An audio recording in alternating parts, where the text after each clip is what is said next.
Hello दोस्तों, welcome to my channel learn for lift. तो आज हम शुरू कर रहे हैं क्लास 7th एनसीईआरटी मैथ्स का second chapter fraction and decimal. इस वीडियो में हम फ्रैक्शंस के इंट्रोडक्शन के बारे में समझेंगे। तो चलिए शुरू करते हैं। A fraction is a way to represent a part of whole. क्या होता है फ्रैक्शन?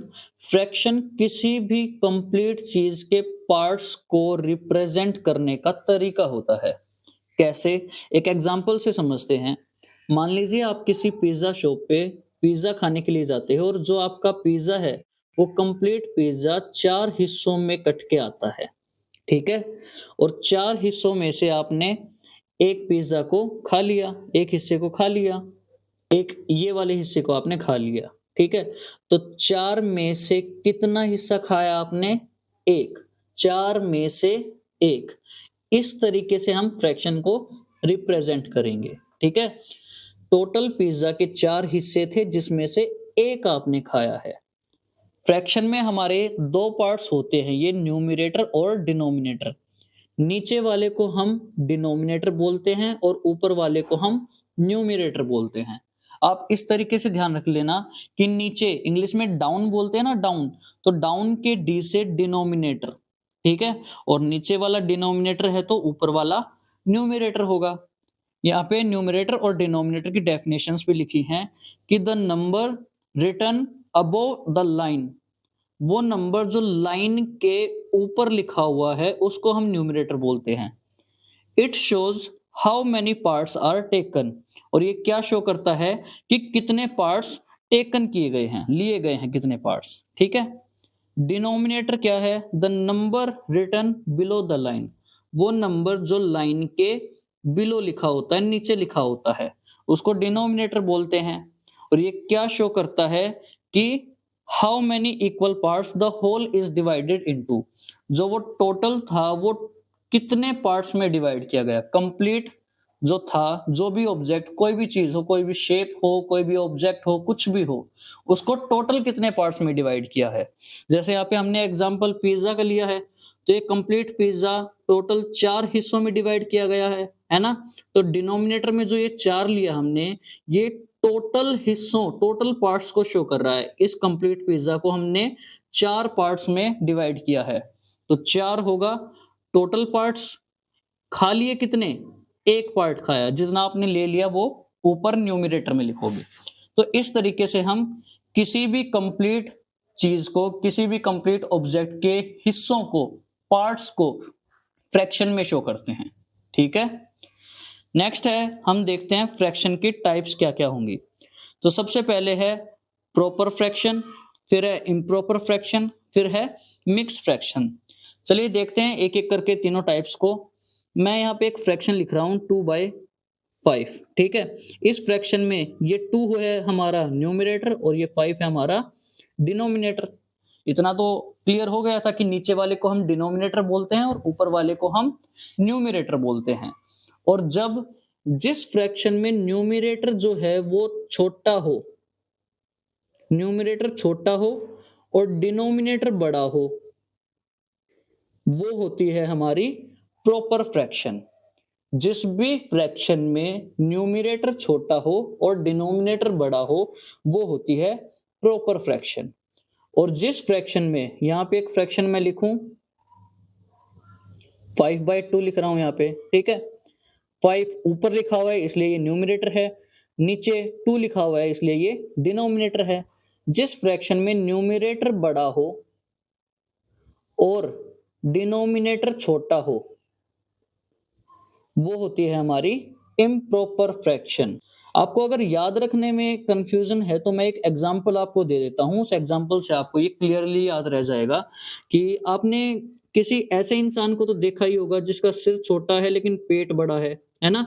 ये किसी भी इंसान का प्रॉपर स्ट्रक्चर हो सकता है, सर तो छोटा है और पेट बड़ा है। प्रॉपर स्ट्रक्चर है किसी भी इंसान का, तो ये हमारी प्रॉपर फ्रैक्शन में होगा, ठीक है? और क्या कोई ऐसा इंसान आपने देखा है जिसका सिर तो बड़ा है लेकिन पेट छोटा है?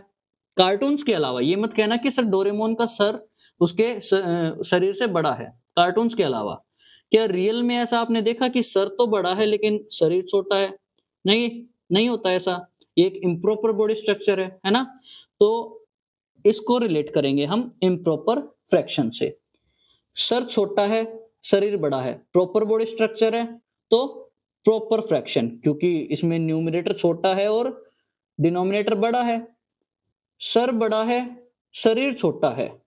इम्प्रॉपर बॉडी स्ट्रक्चर रिलेट करेंगे इसको इम्प्रॉपर फ्रैक्शन से, क्योंकि इम्प्रॉपर फ्रैक्शन में क्या है, न्यूमरेटर तो बड़ा है और शरीर यानी डिनोमिनेटर छोटा है।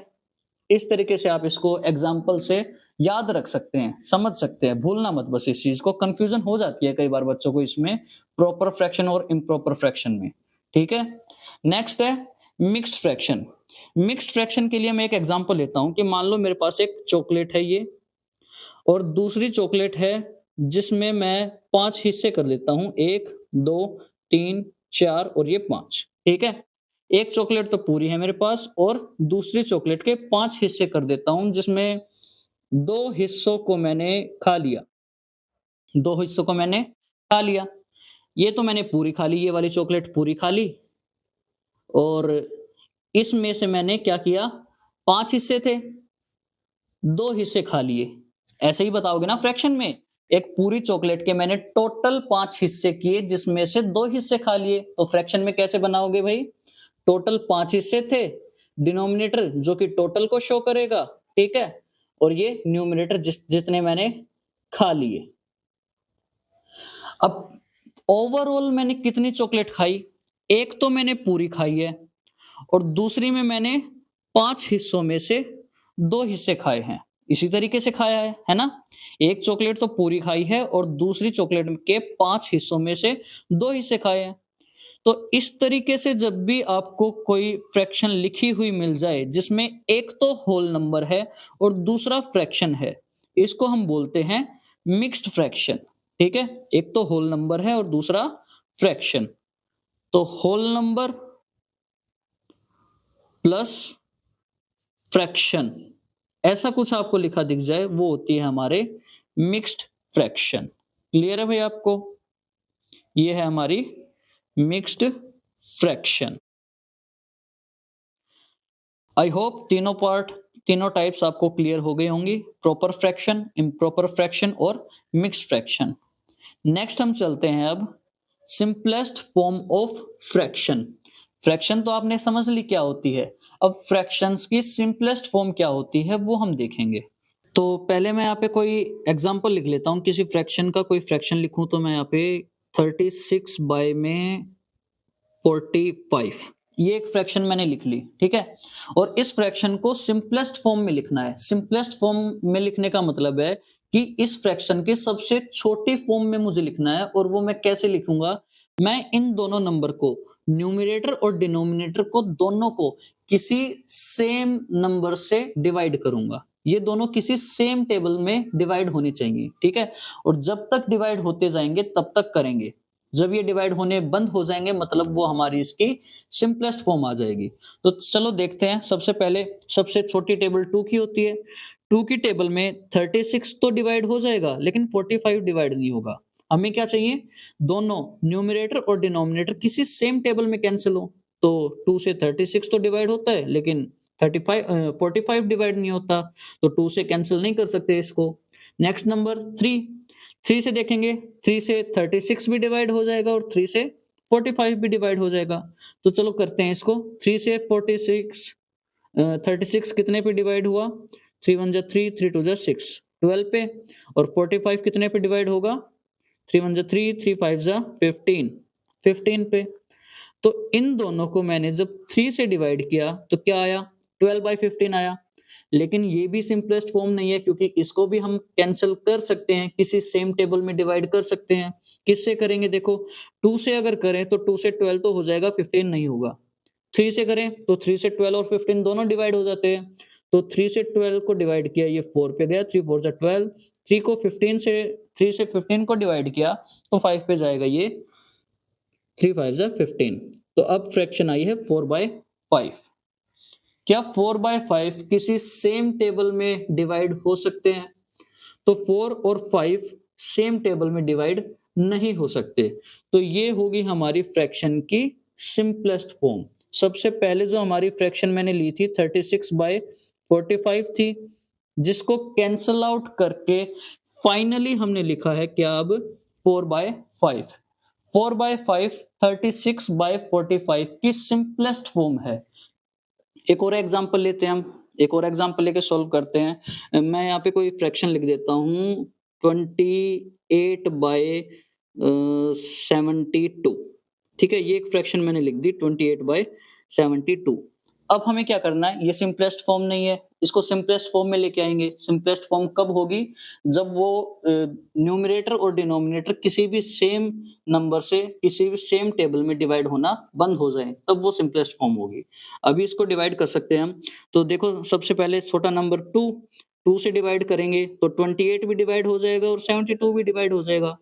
2 से 28 कितने पे जाएगा, 14 पे, और 2 से 72 कितने पे जाएगा, 36 पे। अब फिर देखो 14 और 36 आ गया, 14/36, इसको डिवाइड करेंगे तो दोनों फिर वही सबसे छोटा नंबर पकड़ो, क्या होता है 2। 2 से 14 डिवाइड हो जाएगा, बिल्कुल हो जाएगा। 2 से 36 डिवाइड हो जाएगा, बिल्कुल हो जाएगा। तो 2 से हम इन दोनों नंबर को डिवाइड कर सकते हैं, तो कर देंगे। 2 से 14 को डिवाइड किया 7 पे, 2 से 36 को डिवाइड किया 18 पे। अब चेक करो क्या 7 और 18 को भी हम किसी सेम नंबर से डिवाइड कर सकते हैं। तो 2 से 18 तो डिवाइड हो जाएगा, 7 नहीं होगा। 3 से 18 डिवाइड हो जाएगा, 7 नहीं होगा। 4 से दोनों नहीं होंगे, 5 से नहीं होंगे, 6 से नहीं होंगे दोनों। 7 से सिर्फ 7 डिवाइड होगा, 18 नहीं होगा। मतलब अब ऐसा कोई भी नंबर नहीं है जिनसे ये दोनों नंबर डिवाइड होते हो। और जब ऐसा कोई भी नंबर ना मिले कि जिनसे न्यूमरेटर और डिनोमिनेटर दोनों डिवाइड होते हैं, मतलब वो हमारी सिंपलेस्ट फॉर्म होती है। तो 28/72 जो मैंने फ्रैक्शन ली थी, उसकी सिंपलेस्ट फॉर्म क्या आ गई, 7/18। ठीक है, इस तरीके से हम फ्रैक्शन को सिंपलेस्ट फॉर्म में लिखते हैं। ये ध्यान रखना, जो भी न्यूमरेटर और डिनोमिनेटर है वो दोनों सेम ही टेबल में कैंसिल होने चाहिए, सेम नंबर दोनों को डिवाइड करना चाहिए। ठीक है, नेक्स्ट है कन्वर्जन ऑफ फ्रैक्शन। हमें फ्रैक्शन को कन्वर्ट करना है, कैसे कैसे कन्वर्ट करेंगे, mixed fraction to improper fraction और improper fraction to mixed fraction. तो चलो पहले फर्स्ट का एग्जांपल देखेंगे, मिक्स्ड फ्रैक्शन को इम्प्रॉपर फ्रैक्शन में कैसे कन्वर्ट करें। तो सबसे पहले एक मिक्स्ड फ्रैक्शन मैं यहाँ पे लिख लेता हूँ 2/4/5। ये एक मिक्स्ड फ्रैक्शन मैंने लिख ली। एक होल नंबर है 2 और एक फ्रैक्शन है 4/5। तो होल नंबर और फ्रैक्शन साथ में लिखे हुए हैं, ये हमारी मिक्स्ड फ्रैक्शन है। इसको इम्प्रॉपर फ्रैक्शन में कैसे कन्वर्ट करेंगे, तो जो डिनोमिनेटर में है ना यहाँ पे 5, इसकी सामने वाले 2 से होगी मल्टीप्लाई, और ऊपर वाला जो 4 है न्यूमरेटर में वो होगा इसमें प्लस। ठीक है, 5 की 2 से करवानी है मल्टीप्लाई और ऊपर जो 4 है वो होगा उसमें प्लस। तो 5 मल्टीप्लाई 2 प्लस 4, और बटे में वही आएगा जो डिनोमिनेटर में है क्या 5। ठीक है, तो 5 टू ज़ा 10 और 10 प्लस 14 और बाय में क्या है 5। ये हो गई हमारी इम्प्रॉपर फ्रैक्शन, जिसमें न्यूमरेटर बड़ा है और डिनोमिनेटर छोटा है। ठीक है, ध्यान है ना वो एग्जांपल आपको, सर बड़ा है शरीर छोटा है, इम्प्रॉपर स्ट्रक्चर होता है ना। तो न्यूमरेटर बड़ा है, डिनोमिनेटर छोटा है, इम्प्रॉपर फ्रैक्शन होगी। नेक्स्ट है इम्प्रॉपर फ्रैक्शन को मिक्स्ड फ्रैक्शन में कन्वर्ट करना है। अब मैं कोई एक इम्प्रॉपर फ्रैक्शन लिख के यहाँ पे उसको मिक्स्ड फ्रैक्शन में कन्वर्ट करके दिखाऊंगा। एक काम कर लेते हैं, यही फ्रैक्शन हम ले लेते हैं। ये एक इम्प्रॉपर फ्रैक्शन है जिसमें न्यूमरेटर बड़ा और डिनोमिनेटर छोटा। इसी को सोल्व करते हैं, इसी को कन्वर्ट करते हैं। तो 14/5 ये एक इम्प्रॉपर फ्रैक्शन मैंने ली है। इसको मिक्स्ड फ्रैक्शन में अगर कन्वर्ट करना है तो क्या करेंगे, 14 को 5 से डिवाइड कर देंगे। तो 14 को 5 से डिवाइड करना है। अब कितने पे जाएगा इसको डिवाइड करेंगे तो 5 3 जा तो 15, वो तो बड़ा हो गया, तो 5 2 जा 10 लेंगे। 5 2 जा 10, 14 में से 10 माइनस करोगे कितना आएगा 4, ये हमारा रिमाइंडर आ गया। अब इसको लिखने का क्या क्या तरीका होगा, जो क्वोशंट आया है उसको सबसे पहले लिखेंगे आगे की तरफ, फिर 4 लिखेंगे ऊपर, और फिर 5 लिखेंगे नीचे। तो 2 आगे, 4 ऊपर, फिर बटे में 5। इस तरीके से हम लिखते हैं, ठीक है? क्वोशंट से स्टार्ट करते हैं, फिर रिमाइंडर और फिर डिवाइजर जो हमने जिससे डिवाइड किया है।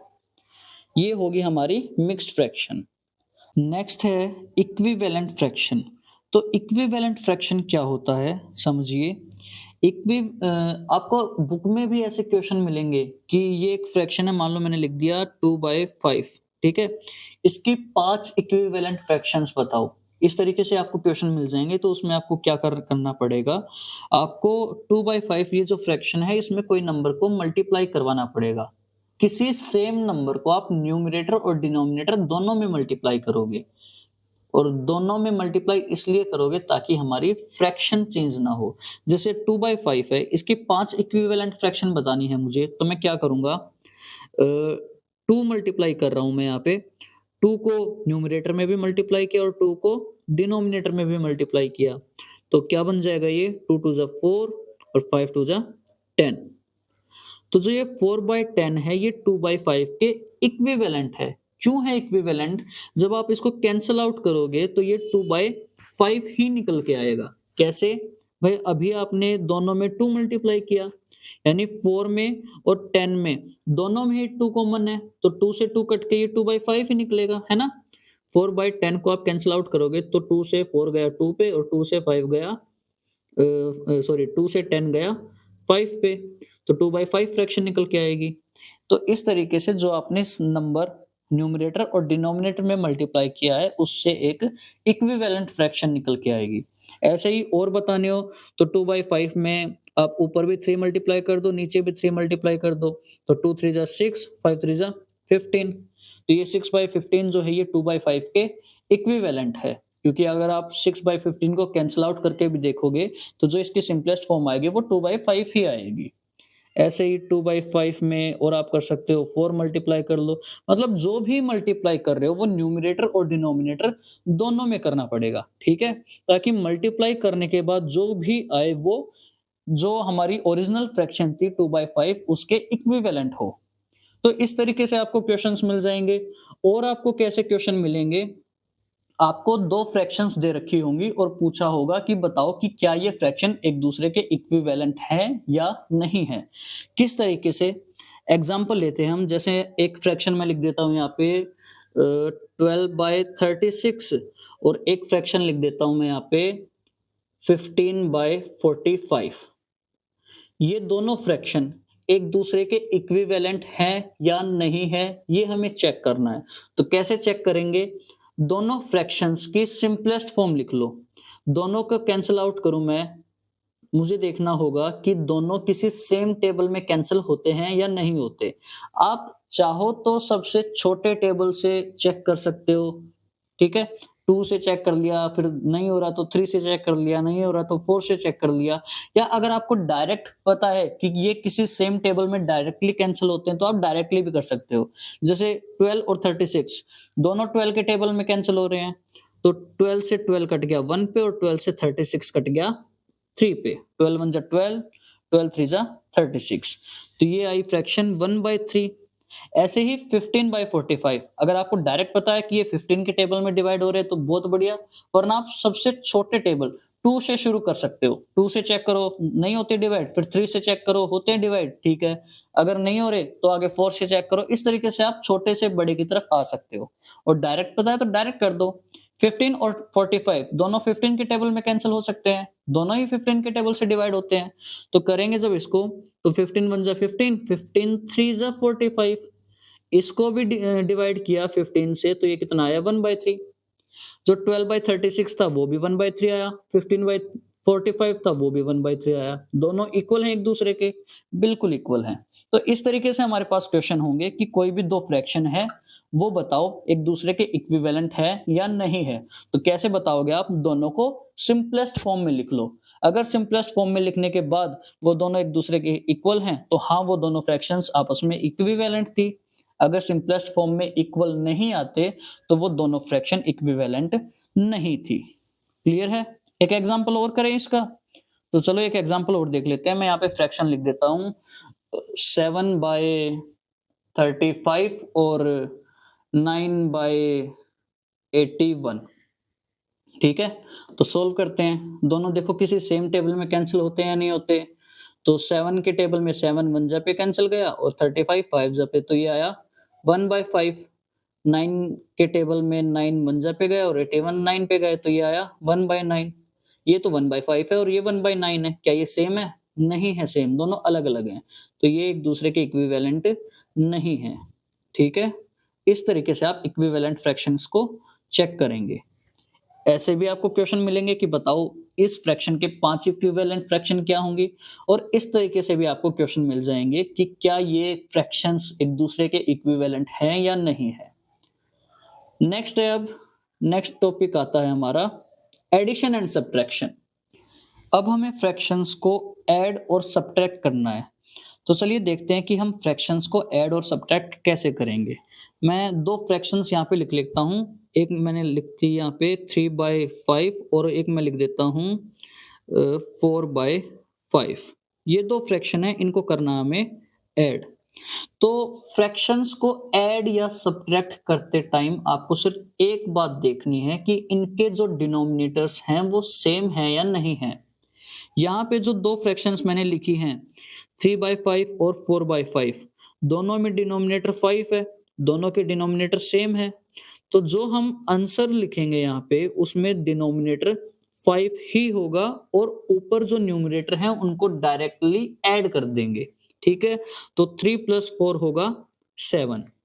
ऐसे ही मैं माइनस का एक एग्जांपल लूं तो 7/3 - 2/3, ये एक एग्जांपल है सब्ट्रैक्ट का। डिनोमिनेटर सेम है तो जो आंसर आएगा वो भी, उसमें भी डिनोमिनेटर 3 ही रहेगा और ऊपर न्यूमरेटर की हम डायरेक्टली माइनस कर देंगे। 7 में से 2 गया तो क्या आएगा यहाँ पे 5 आएगा। ठीक है, 7 में से 2 गया तो 5। ये एग्जाम्पल थे हमारे जब डिनोमिनेटर्स सेम थे, प्लस में भी डिनोमिनेटर सेम थे, माइनस में भी डिनोमिनेटर सेम है। तो जब भी डिनोमिनेटर सेम है, डिनोमिनेटर सेम ही आएगा, वही आएगा और ऊपर न्यूमरेटर की डायरेक्ट प्लस और डायरेक्ट माइनस कर देंगे। अब एग्जाम्पल देखते हैं हम, जब हमारे डिनोमिनेटर सेम नहीं होंगे तो हम क्या करेंगे। अगर डिनोमिनेटर सेम नहीं है तो डिनोमिनेटर को सेम बनाना पड़ेगा। कैसे बनाएंगे हम? एलसीएम की मदद से। तो एक एग्जाम्पल इसका हम ले लेते हैं। देखो मैं फ्रैक्शंस लिखता हूँ यहाँ पे 2/5 और 7/8। ये दो फ्रैक्शंस मैंने लिखी हैं, इनको हमें करना है ऐड, प्लस करना है। तो जब भी दो फ्रैक्शंस प्लस या माइनस करना है, डिनोमिनेटर सेम होने चाहिए, ये बोल रहा हूं मैं बार बार। और यहाँ पे डिनोमिनेटर सेम नहीं है, सेम बनाएंगे एलसीएम की मदद से।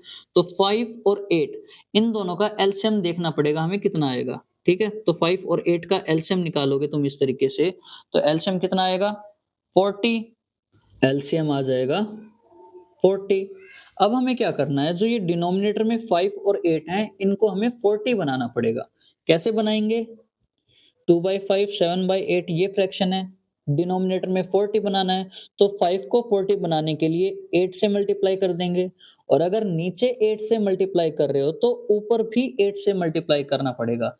ये बात ध्यान रखना आप। अभी हमने पीछे इक्विवेलेंट फ्रैक्शन टॉपिक समझा है कि फ्रैक्शंस हमारी सेम रहनी चाहिए। ठीक है, अगर सिर्फ मैं नीचे डिनोमिनेटर में 8 मल्टीप्लाई करता हूं, न्यूमरेटर 2 में मल्टीप्लाई नहीं करता, तो फ्रैक्शन चेंज हो जाएगी। ऊपर तो 2 होगा और नीचे 40 हो जाएगा, है ना? 2/40 कैंसल आउट भी करेंगे तो भी सेम 2/5 नहीं निकल के आएगा। तो फ्रैक्शन सेम रहे ताकि हमें 8 को न्यूमरेटर और डिनोमिनेटर दोनों में मल्टीप्लाई करना पड़ेगा। ठीक है, ऐसे ही अब इस फ्रैक्शन में 7/8 में 8 को 40 बनाना है। 8 को 40 बनाने के लिए क्या करेंगे, 5 मल्टीप्लाई कर देते हैं। और अगर नीचे 5 मल्टीप्लाई कर रहे हो तो ऊपर न्यूमरेटर में भी 5 मल्टीप्लाई करो ताकि फ्रैक्शंस चेंज ना हो। ठीक है, अब मल्टीप्लाई करने के बाद 2 से 8 मल्टीप्लाई की, ये आ गया 16। नीचे 5 से 8 मल्टीप्लाई किया 40 प्लस 7 5 जा 35, 8 5 जा 40। हो गए डिनोमिनेटर सेम दोनों के डिनोमिनेटर 40 आ गए। अब डिनोमिनेटर सेम हो गए तो डायरेक्ट ऐड कर दो। ऐड करोगे तो डिनोमिनेटर तो 40 ही आएगा, ऊपर 16 और 35 को ऐड करोगे तो ये क्या आ जाएगा, कितना आ जाएगा, 6 और 5 11, 3 और 1 4 और 1 5, 51/40। ये होगा हमारा फाइनल आंसर। फाइनल आंसर बोलने से पहले एक बार ये चेक कर लेना कि वो सिंपलेस्ट फॉर्म में लिखा जा सकता है या नहीं लिखा जा सकता। मतलब जो ये हमारा 51/40 आया है, क्या इसको हम किसी सेम टेबल से कैंसल आउट कर सकते हैं या नहीं कर सकते? तो सबसे छोटे टेबल 2 से चेक करते हैं। 2 से 40 तो डिवाइड हो जाएगा, 51 नहीं होगा। 3 से 51 डिवाइड हो जाएगा लेकिन 40 नहीं होगा। 4 से 40 हो जाएगा, 51 नहीं होगा। 5 से 40 हो जाएगा, 51 नहीं होगा। 6 से नहीं होगा, 7 से, मतलब ये दोनों नंबर जो हैं 51 और 41 किसी भी सेम टेबल से डिवाइड नहीं हो रहे। यही सिंपलेस्ट फॉर्म है, तो ये हमारा फाइनल आंसर होगा। सेम चीज़ माइनस के लिए हम करते हैं, सब्ट्रैक्ट करने के लिए। तो एक एग्जांपल हम सब्ट्रैक्ट का भी ले लेते हैं। मैं यहाँ पे लिख दूँ 8/12 माइनस करना है इसमें 5/15, ठीक है? तो 8/12 में से माइनस करना है 5/15। माइनस करनी है फ्रैक्शंस में, क्या होना चाहिए? डिनोमिनेटर सेम होना चाहिए, लेकिन डिनोमिनेटर सेम नहीं है यहाँ पे, तो हमें सबसे पहले डिनोमिनेटर को सेम बनाना पड़ेगा। कैसे बनाएंगे? 12 और 15 का एलसीएम लेंगे। तो 12 और 15 का एलसीएम कितना आएगा यहाँ पे चेक करते हैं। तो 2 से डिवाइड किया, 12 गया 6 पे, 15 नहीं जाता, ऐसे की ऐसे लिख दिया। फिर 2 से डिवाइड किया, 6 गया 3 पे, 15 नहीं जाता, ऐसे की ऐसे लिख दिया। 3 से डिवाइड करेंगे अब, क्योंकि 2 से तो नहीं जाएगा 3 और 15, तो 3 तो गया 1 पे, 5 गया, सॉरी 15 गया 5 पे। अब 5 से डिवाइड करेंगे तो ये 1 और 5 जाएगा 1 पे। तो कितना आया एलसीएम? 2 2 जा 4, 4 3 जा 12 और 12 5 जा 60। तो एलसीएम आता है हमारा 60। अब हमें क्या करना है, जो ये डिनोमिनेटर है इनको 60 बनाना है। कैसे बनाएंगे? 8/12 माइनस 5/15 है ना, डिनोमिनेटर को 60 बनाना है। 12 को 60 बनाने के लिए 5 मल्टीप्लाई कर देते हैं, 12 5 जा 60 होता है, और नीचे 5 मल्टीप्लाई कर रहे हो तो ऊपर भी 5 मल्टीप्लाई करो ताकि फ्रैक्शन चेंज ना हो। सेम इधर 15 को 60 बनाना है, 15 को 60 बनाने के लिए 4 मल्टीप्लाई कर दो, नीचे 4 मल्टीप्लाई कर रहे हो तो ऊपर भी 4 मल्टीप्लाई करो ताकि फ्रैक्शन चेंज ना हो। अब सॉल्व करेंगे इसको तो 8 5 जा 40 हो गया, 12 5 जा 60 माइनस 5 4 जा 20 और 15 4 जा 60। डिनोमिनेटर सेम हो गए, दोनों के डिनोमिनेटर में 60 आ गया। दोनों के डिनोमिनेटर में 60 है तो जो आंसर होगा उसमें भी डिनोमिनेटर में 60 आएगा। और ऊपर डायरेक्टली माइनस करोगे, अब 40 में से 20 माइनस किया तो 20। अब ये फाइनल आंसर नहीं है, मैंने बोला कैंसल आउट होता है अगर तो उसको कैंसल आउट करेंगे। 20 और 60 किसी सेम टेबल में कटते हैं तो इनको हम काट देंगे। तो 20 और 60 दोनों ही 20 के टेबल में कटते हैं, 21 जा 20 और 23 जा 60, तो 1/3 ये होगा हमारा फाइनल आंसर। ठीक है, फ्रैक्शन थी 8/12 जिसमें से माइनस करना था 5/15। डिनोमिनेटर सेम नहीं थे इसलिए हमने एलसीएम लेके डिनोमिनेटर सेम बनाए हैं और फाइनल आंसर आया है फिर हमारा 1/3। मैं फिर रिपीट कर रहा हूं आखिरी बार, जब भी हमारे पास दो फ्रैक्शन हैं उन्हें प्लस या माइनस करना है तो डिनोमिनेटर सेम होने चाहिए। अगर डिनोमिनेटर सेम नहीं है तो एलसीएम से हम डिनोमिनेटर को सेम बनाएंगे। आई होप आपको क्लियर हो गया होगा। तो नेक्स्ट टॉपिक पे चलते हैं। अब नेक्स्ट टॉपिक है हमारा multiplication of fraction and division of fraction. अब फ्रैक्शंस को हमें डिवाइड और मल्टीप्लाई करना है। सबसे पहले है मल्टीप्लिकेशन ऑफ फ्रैक्शन, फ्रैक्शन के मल्टीप्लाई चेक करते हैं। तो दो फ्रैक्शन मैं यहाँ पे लिख लेता हूँ, 2/5 मल्टीप्लाई करना है इसमें 3/5। ठीक है, मल्टीप्लाई और डिवाइड में डिनोमिनेटर का सेम होना ना होना इससे कोई मतलब नहीं है, वो सिर्फ एडिशन और सब्ट्रैक्शन में है। ठीक है, यहाँ पे कुछ भी हो डायरेक्टली मल्टीप्लाई करना है, डायरेक्टली डिवाइड करना है। मल्टीप्लाई देखो कैसे करेंगे, तो 2 की 3 से मल्टीप्लाई और 5 की 5 से मल्टीप्लाई, डायरेक्टली मल्टीप्लाई बस। ऊपर वाले की न्यूमरेटर से मल्टीप्लाई, डिनोमिनेटर की डिनोमिनेटर से मल्टीप्लाई। तो 2 3 जा 6 और 5 5 जा 25। हाँ, बस ये चेक कर लो कि क्या ये कैंसल आउट होते हैं या नहीं होते। 6 और 25 किसी सेम टेबल में कटते हैं या नहीं कटते। तो 2 से नहीं कटेंगे दोनों, 3 से दोनों नहीं कटेंगे, 4 से नहीं कटेंगे, सेम टेबल में दोनों नहीं कट रहे। 6/25 हमारा फाइनल आंसर होगा। ठीक है, 2/5 मल्टीप्लाई की हमने 3/5 से। एक एग्जांपल और देख लेते हैं हम। 2/8 को मल्टीप्लाई करना है 7/4 से। ठीक है, तो मल्टीप्लाई हम डायरेक्टली करेंगे। 2/7 2 की मल्टीप्लाई 7 से, न्यूमरेटर की न्यूमरेटर से मल्टीप्लाई, और 8 की मल्टीप्लाई 4 से, डिनोमिनेटर की डिनोमिनेटर से मल्टीप्लाई। तो 2 7 जा 14 और 8 और 4 की मल्टीप्लाई करेंगे तो 8 4 जा 32। अब हमें चेक करना है कि ये जो 14/32 आया है, क्या ये किसी सेम टेबल में कैंसल आउट होता है या नहीं होता है। तो 14 और 32 को पहले सबसे चेक करते हैं, सबसे छोटे नंबर 2 से। तो 2 से 14 डिवाइड हो जाता है, बिल्कुल हो जाता है। 32 बिल्कुल हो जाता है डिवाइड। तो 2 से 14 गया 7 पे और 2 से 32 गया 16 पे। ये आ गया अब 7/16। अब चेक करो क्या 7 और 16 किसी सेम टेबल में डिवाइड होते हैं। तो 7 और 16 किसी सेम टेबल में डिवाइड नहीं होते, इसलिए 7/16 हमारा फाइनल आंसर होगा। ठीक है, तो ये मल्टीप्लाई करने का एक तरीका तो ये हो गया। एक तरीका और है, इसी एग्जांपल को हम देखेंगे। 2/8 मल्टीप्लाई 7/4। पहले तो हमने क्या किया, पहले तो न्यूमरेटर की न्यूमरेटर से मल्टीप्लाई की, डिनोमिनेटर की डिनोमिनेटर से मल्टीप्लाई की, और मल्टीप्लाई करने के बाद जो आया उसमें हमने कैंसिल आउट कर लिया। हम डायरेक्टली ऐसे भी कर सकते हैं कि यहीं पे जो नंबर कटते हैं उनको काट सकते हैं। ठीक है, जैसे 2/8 में 2 से 2 कट गया, 1 जा पे 2 से 8 कट गया 4 जा पे। अब इनकी मल्टीप्लाई करा दो। 1 और 7 की मल्टीप्लाई 1 7 7, 4 और 4 की मल्टीप्लाई 4 4 जा 16। ठीक है, दो तरीके हैं, या तो पहले मल्टीप्लाई करा दो फिर इनको कैंसिल आउट कर लो, या फिर पहले ही कैंसिल आउट कर लो फिर मल्टीप्लाई करवा दो। ठीक है, लेकिन कैंसिल आउट करते टाइम एक बात का ध्यान रखना आप, कि ऊपर से नीचे की तरफ ही कैंसिल होता है, ऐसे कैंसिल नहीं होगा भाई। ठीक है, जैसे यहाँ पे 5 और 5 था। कई बच्चे गलती कर देते हैं ये चीज कि 5 से 5 को काट दिया। ठीक है, ऐसा नहीं करना भाई। आजू-बाजू में मतलब आमने-सामने कैंसिल नहीं होगा, सिर्फ ऊपर-नीचे कैंसिल होगा। कैसे-कैसे?